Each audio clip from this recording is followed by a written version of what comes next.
Good morning. Good morning. Good day to good people. How you guys doing out there? Yeah, I just wanted to stop by and tell you guys one more time, or I'll tell you a different message this time. Coming live from the Hustle Mobile. I remember back when we were children, or when I was a child rather. You know, you be in elementary school somewhere, and they'll tell you, "Hey guys, we got this project coming up, or we got this assignment we need to do. You guys need to put on your thinking cap. Put on your thinking cap so that we can figure this out." When it comes to those problems in your life, a lot of times what I think you need to do is learn how to take that thinking cap off. A lot of times we think ourselves into a hole. Analysis paralysis. We find ways, and we typically tend to think ourselves into ways. We think ourselves out of the things that we want to do.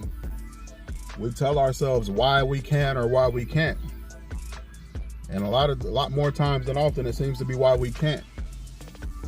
You know, a lot of times I talk to people, and I tell them what my ambition is or what my dream may be. Like to retire early from work and stuff like that, to get into real estate, and a lot of these things I've already done. Like not the retire from work early, but you know, you get around certain people and they'll be like, "Oh man, are you gonna be able to do that?" And I'm like, I don't see why I can't. You know, it's plenty of other people out here who's already done it, so I don't see why I have to toil away in here for somebody else for so long. When there's plans all around us of people that's doing the opposite, that's living their best life, that's on these flights and going to these places and doing different things, going to go see the pyramids instead of just read about them, or instead of just watch a documentary, going to go see countries instead of just going to go see different countries instead of reading about them, or instead of watching them on TV. That's one thing me and my wife talk about regularly, is that we want to be able to take our children to some of these countries instead of just looking at other people do it, and then they can learn that way. You know, maybe go spend. We've seen brother Cortez Ross, a guy I used to follow for making T-shirts and stuff like that, and he uprooted his whole family and just took them to Medellin, Colombia. Had his children and his wife and himself out there learning Spanish and operating their business and shooting videos and homeschooling, all of that stuff. You know, we don't have to live the life somebody else made for us, but oftentimes they tell us to put our thinking cap on, and what I think they're trying to do with that a lot of times is program us into thinking like them, or program us into thinking like everybody else, or however they tell you they want you to think. Hey, you know, you got K through 12. You got to go K through 12. Once you don't K through 12, you got to either get ready for the workforce, or you got to go to college. Which one you gonna do? Or you gonna go to the army? You know, I'm in a military town. Or you got to go to the army. What you trying to do? And I'm like, when I was coming up, I didn't want to do none of them things. I didn't want to do any of those things. I didn't want to go to college. I didn't want to go to the army. I didn't want to go straight into the workforce. What I wanted to do since I was a child was become an entrepreneur. And somewhere along the way, I had my thinking cap on, and I thought myself out of it. I thought myself out of being able to take care of myself and take care of my own family, and to put my feet in front of the other and work for me. Instead, I thought myself into filling out job applications and resumes, and do a little bit of college and say, hey, you know, get there, and I realized it wasn't for me, just like I thought to begin with. But now I have all these responsibilities, so somebody gotta feed all these people I done made. Somebody gotta feed all these people that I put under my roof. So hey, you know, you go and you think yourself into a job, but since I was a child, I was thinking about being an entrepreneur. You know. And now that I'm finally able to step out and use some of my finances to put my money into some of those things, some of the entrepreneur endeavors that I like to do, or things that I like to think about, like like real estate and etc. Now that I'm doing that, I feel so much better. Even though I'm not where I want to be, I feel more free. I feel more liberated. I feel more like myself. More like the self I saw when I was a child.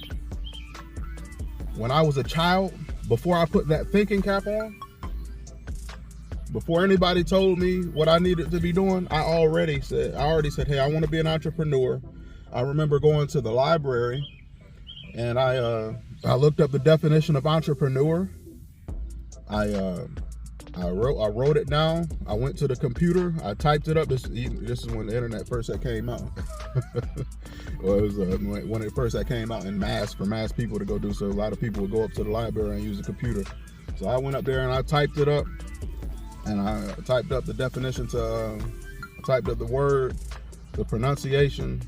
I typed up the definition as in big a font as I could get it. And then I put it on my wall. And before I went to bed every night, I read it like an affirmation. Isn't that crazy? You don't think that's crazy? I think it's crazy. I think it's crazy that I would do that as a child. I was in elementary school when I was doing that. I was in elementary school when I put the definition to entrepreneur on my wall, and I said, that's what I want to be. So I read it every night before I go to sleep. So it just leads me to believe that somewhere along the way, after elementary school or during elementary school, middle school, high school, somewhere along the way, I had my thinking cap on too long, and I didn't take the thinking cap off for a minute so that I could dream and imagine things the way they should be. I was just thinking about that. I was remembering back in the day, put your thinking cap on, put your thinking cap on. Let's solve this problem. And you know, they teach you the concepts in which they want you to do something. But when I was thinking about stuff, I wasn't thinking about believe it or not, I wasn't thinking about whatever little book they wanted me to read. I was trying to read stuff from other people that was doing business and etc. Like so much so, like I remember my dad used to buy me like real estate courses and stuff like that. So those are the type of things I was into. I wasn't never thinking about the standard thing they try to teach you K through 12 in school. I was always thinking about real estate from the time I was a child. And I'm trying to think about where I really got that from. But either way, I think once I put that thinking cap on, I started limiting my beliefs, limiting what I thought I could do, limiting ways I can come up to be creative about getting financing and etc. But you know, once you learn how to take it off, it's like everything that you ever learned, everything that you ever knew, it starts coming back. All the things that you said you wanted, once you take that thinking cap off, all the things that you thought about back in the day, they just start coming back. And it's like, dang, okay, now I see ways I can do this. And when you take that cap off, you're like, hey, why not me? Go be great.